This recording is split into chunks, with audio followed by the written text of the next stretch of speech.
आत्मानंदी अनंत सिद्ध अरिहंत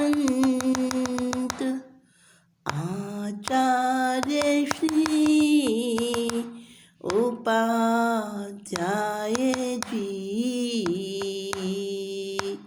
लोक विराजित साधु साध्वीगण सारे संयम सुशोभित श्री हाथों को जोड़ मान मोर वंदन करती हूँ मैं अहर्निशम संबोधि करो प्रदान गुरु कृपालु पापों को कर सकूं हनन पापों का कर सकूं शमन।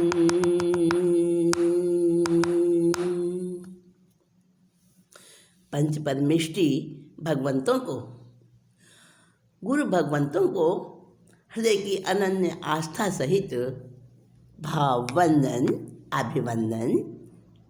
आप सभी के अंतर हृदय में विराजित शुद्ध परमात्मा तत्व को मेरा मंगलमय अभिनंदन। शुद्ध श्रोता साथियों, संबोधि श्री आपके बीच उपस्थित है और लेकर आई हूँ मैं आज संप के विषय में कहानी। द्राविड़ और वारिखिल दोनों भाइयों की कहानी, जो कि भगवान आदिनाथ जी के ऋषभदेव प्रभु के पोते थे और उन्होंने आपस में कलह करी थी, युद्ध हुए थे, बड़े बड़े उनके संग्राम हुए थे। हाँ, सचमुच। और उसके बाद संप के बारे में उनके कैसे विचार बने थे और संप से उन्होंने क्या आनंद प्राप्त किया था, ये सब त्रिशक्ति शलाका पुरुष ग्रंथ में, गौतम पुलक में, उपदेश प्रसाद ग्रंथ में और शत्रुंजय महामात्य जैसे कई ग्रंथों में इसका वर्णन आया है। तो उस घटना को, उस कहानी को, उस रूपक को माध्यम बनाकर मैंने संप यानी संगठन के बारे में, एकता के बारे में कुछ बताने का प्रयास किया है। दोस्तों, जब तक संप नहीं आता है ना, तब तक समृद्धि नहीं होती है। संप और समृद्धि एक ही सिक्के के दो पहलू हैं और संप कलह का शत्रु है, जो हमारा 12वां पाप कलह है, जिसके बारे में हम सुन चुके हैं और देख भी रहे हैं कि कलह ने देश की क्या हालत कर दी। कलह ने भारत को गुलाम बनाया, शत्रुओं के द्वारा इस देश की संपत्ति का हरण हुआ, देश की जनता को सताया गया, हमारे शास्त्र, हमारी संस्कृति, हमारी सभ्यता को रौंदा गया, मंदिरों को लूटा गया, बहुत कुछ हमने हानियां उठाई आपस की लड़ाई के कारण, संप के कारण, और जिसके लिए रोता है दिल, उस इतिहास को देखकर भी आज हम संभलते नहीं। आज उस इतिहास के, आज उस युद्धों और कलह के जो प्रभाव हैं, उसके छींटे आज भी हमें देखने को मिलते हैं। और क्या मुंह से निकलता है? आज के इंसान को क्या हो गया, आज के इंसान को क्या हो गया, इसका पुराना प्यार कहाँ पर खो गया। आज के इंसान को क्या हो गया, इसका पुराना प्यार कहाँ पर खो गया। कैसी ये मनहूस घड़ी है, भाइयों में जंग छिड़ी है, कहीं पे खून कहीं पर ज्वाला, जाने क्या है होने वाला। सबका माथा आज झुका है, आज़ादी का जुनून रुका है, चारों ओर दगा ही दगा है, हर छुरे पर खून लगा है। आज दुखी है जनता सारी, रोते हैं लाखों नर नारी, रोते हैं आंगन गलियारे, रोते आज मोहल्ले सारे। रोती सलमा रोती है सीता, रोती है कुरान और गीता। आज हिमालय चिल्लाता है, कहाँ पुराना वो नाता है। डस लिया सारे देश को जहरी नागों ने, घर को आग लगा दी घर के चिरागों ने, घर को आग लगा दी घर के चिरागों ने। दोस्तों, बहुत दिल रोता है जब वो पुराना इतिहास वारीखिल का और द्राविड़ का हमारे सामने आता है, जिन्होंने आपस के कलह की वजह से कितने कष्ट उठाए, बदनाम किया नाम आदि पुरुषोत्तम आदिनाथ प्रभु के उस परिवार का नाम उसके साथ जोड़ा गया। कितनी शर्म की बात है, कलह के पाप के साथ में नाम जुड़ा, युद्ध के साथ में नाम जुड़ा, प्रभु का, उनके परिवार का, पर संप के साथ भी जुड़ा है। हाँ, अरे वो गिरते हैं शहसवार ही मैदान जंग में, वो तिफल क्या गिरेंगे जो घुटनों के बल चले। अरे जो शूरवीर होते हैं, जो कर्मवीर होते हैं, वही तो संभलते हैं। गिरेगा कौन, जो चलेगा, और जो चलेगा ही नहीं वो कहाँ से गिरेगा। हारेगा कौन, जो लड़ेगा, और जो कायर बन के बैठेगा। समझ गए ना आप। हमें नाज है अपने उस इतिहास पर। हमारा इतिहास बहुत सुनहरा रहा है। हाँ, तो ज़्यादा आपको उत्सुकता की प्रतीक्षा नहीं कराती हुई चलती हूँ उस कहानी को आगे लेकर। आपको बता चुकी हूँ कि सहोदर भाई थे वारीखिल और द्राविड़, जो भगवान ऋषभदेव के पोते थे, और शाश्वत नाता भी उनसे जोड़ लिया उन्होंने। ये नाते तो नश्वर हैं जो हम संसार में एक दूसरे से बनाते हैं या बन जाते हैं जन्म के साथ, परंतु शाश्वत नाता कौन सा, इंसानियत का, आत्मा का।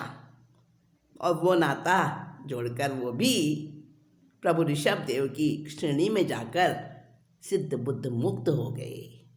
परंतु उससे पहले का इतिहास क्या है, उससे पहले की कहानी क्या है, वो हम सुन रहे हैं। राजा द्रविड़, जो कि प्रभु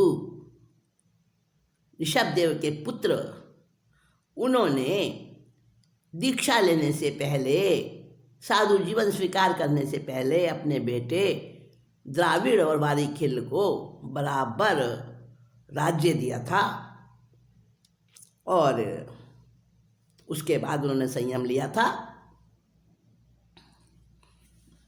और दोनों भाई अपने अपने प्रदेशों को अच्छे प्रकार से संभाल रहे थे। अब देखो, कहीं भी दो क्षेत्रों में एक जैसी बराबरी तो होती नहीं है, तो कम ज़्यादा तो हो ही जाता है। दोनों भाई न्याय नीति से प्रजा को पालते थे, अपने अपने प्रदेशों की उन्नति संभालते थे। बारीखिल की समृद्धि बड़ी यश पाता, बारीखिल की समृद्धि बड़ी यश पाता, बारीखिल द्राविड़ थे सहोदर भ्राता, आदिनाथ प्रभु के पोते शाश्वत नाता, बारीखिल द्राविड़ थे सहोदर भ्राता। सगे संबंधियों को ईर्षा होती ज्यादा, सगे संबंधियों को ईर्षा होती ज्यादा, यही जगत व्यवहार सदा से चलता, छोटे भाई से बड़े को इसी कारण असाता, छोटे भाई से बड़े को इसी कारण असाता, बारीखिल द्राविड़ थे सहोदर भ्राता, बारीखिल द्राविड़ थे सहोदर भ्राता। बड़ा भाई था द्राविड़ और छोटा था बारीखिल। अब बारीखिल के राज में समृद्धि बढ़ने लगी। किसी का शुभ कर्म का उदय होता है, ज़्यादा आगे निकल जाता है। अब बड़ा भाई जो द्राविड़ था उसको बारीखिल से बड़ी जलन होती, बड़ा गुस्सा आता, बड़ा द्वेष होता। क्या सोचता, इसका राज्य मैं हड़प लूँ, कोई ऐसी तरकीब लगाऊं कि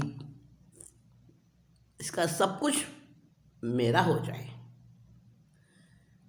अब जब राजा के मन में कोई बात आती है ना तो मंत्री को बताता है, और उसकी वो बात जैसे जैसे ईर्ष्या बढ़ती है, जैसे जैसे अंदर की लालसा बढ़ती है, तृष्णा बढ़ती है, वैसे वैसे उसके चिन्ह और लक्षण बाहर में भी आते हैं। ऊपर ऊपर से दोनों भाई मिलते बड़ा मीठा बोलता द्राविड़, लेकिन अंदर में तो उसके क्या चलता। कौन सा ऐसा मुझे मौका मिले कि द्राविड़ सोचता कि बारीखिल का सब कुछ मेरा बन जाए। मीठा बोलते ऊपर से लेकिन भीतर दुश्मन, दोनों के दिल में जले ईर्ष्या द्वेष की अगन।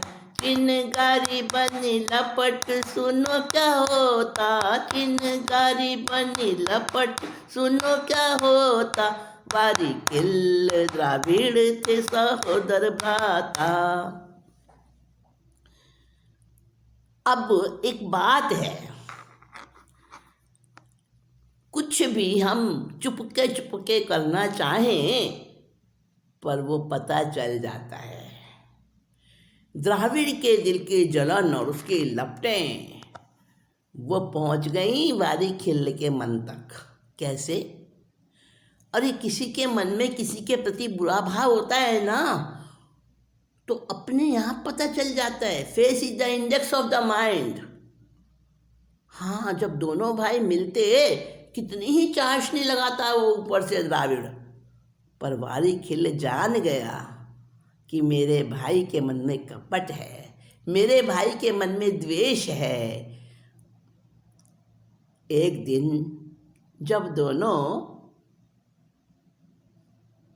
बातें कर रहे थे तो बारीखिल ने उसकी बातों में झलक देख ली, गुस्से की, ईर्ष्या की, और उसने जो है ना सोचा कि अब की बार आऊँगा तो भैया को समझाने की कोशिश करूँगा।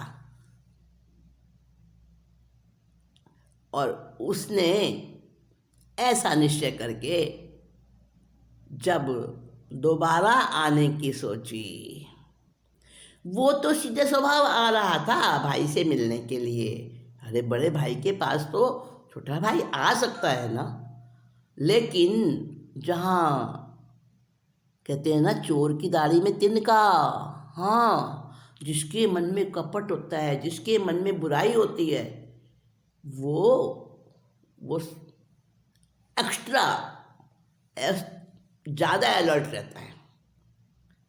तो द्राविड़ तो भाई दुर्भाव से भरा था।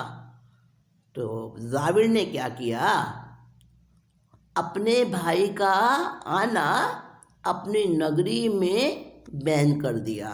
प्रवेश निषिद्ध, नहीं आ सकता मेरी नगरी में वारीखिल। और वारीखिल, उसके मन में तो कुछ था नहीं दुर्भाव, उसको बहुत बुरी लगी ये बात कि क्यों मेरा इतना अपमान मेरे घर में, मेरे भाई के घर में। और जिसके पास में ताकत और सत्ता अच्छी होती है ना, तो वो जल्दी से प्रतिकार भी करता है, यानी अपमान नहीं सह सकता। वारीखिल तो समृद्धि में बहुत बड़ा चढ़ा था उस समय, वही तो जड़ थी समृद्धि, आपस की लड़ाई और आपस के क्लेश की। तो वारीखिल को जब पाबंदी लगा दी द्राविड़ के नगरी में आने के लिए, तो वारीखिल ने क्या किया, अपना अपमान समझा और सेना लेकर द्राविड़ के राज्य पर चढ़ाई कर दी। यही तो चाहता था द्राविड़। 5 योजन की दूरी पर दोनों की सेना, दोनों के मंत्री चाहते थे युद्ध कतई ना। बिना स्वामियों से पूछे करे संधि वार्ता, वारीखिल द्राविड़ थे सहोदर भ्राता।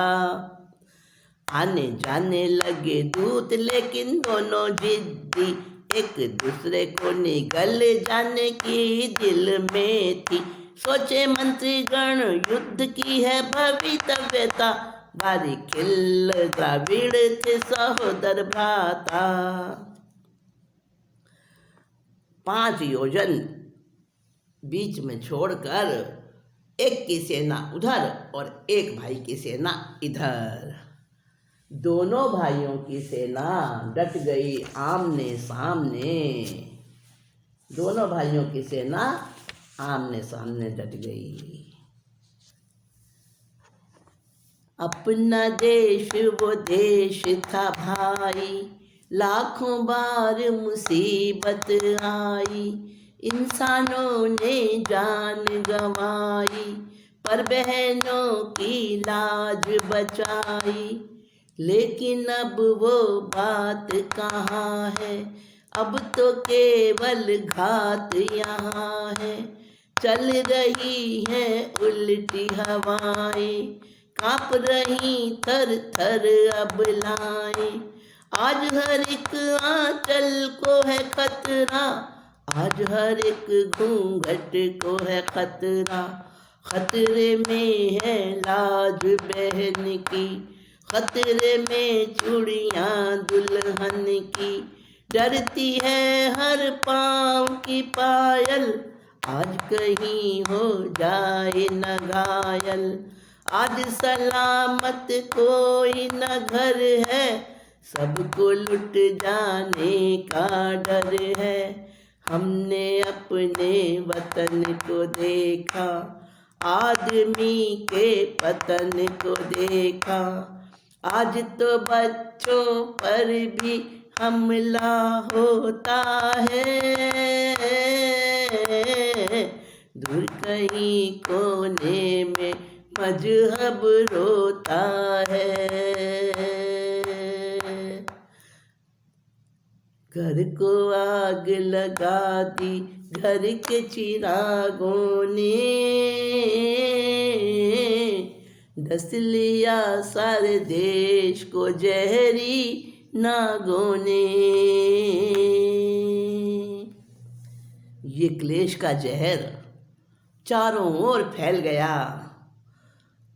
सेनाएं आपस में डट गईं आमने सामने।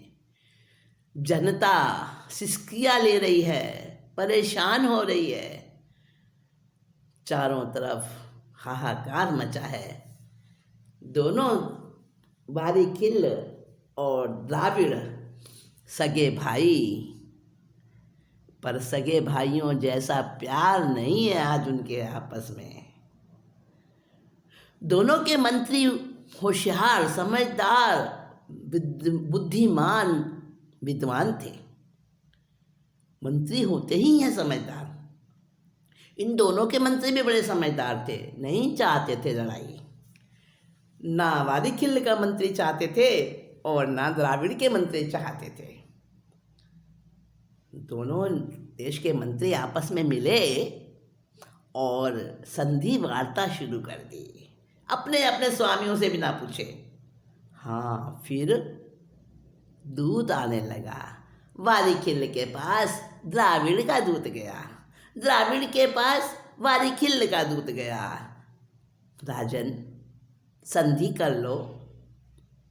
लेकिन दोनों ही तो एक ही पिता के खून थे, दोनों का ही उबाल बड़ा बड़ा जोशीला, दोनों ही जिद्दी, एक दूसरे को निगल जाने को तैयार। कोई बात नहीं बनी, संधि वार्ता नहीं हो सकी। आखिरकार मंत्रियों ने सोचा क्या किया जाए। भवितव्यता है, होनहार है। देखिए, होनहार बहुत बड़ी चीज है। 5 समवाय साथ मिलके चलते हैं। अभी पीछे जब आपने कलह का वर्णन सुना दोस्तों, प्रभु महावीर मौजूद थे उस समय जब ऐसे ऐसे संग्राम हुए, शिलाकंटक संग्राम और रथ मूसल संग्राम। रथ के आगे मूसल चल रहा है, मतलब कुचलता हुआ, कीचड़ बनाता हुआ, खून और मांस की। क्या संहार था, क्या वो महासंग्राम थे, और प्रभु महावीर की मौजूदगी में हुए। तो होनहार होती है। कुरुक्षेत्र का युद्ध हुआ, कहते हैं श्री कृष्ण अवतार थे।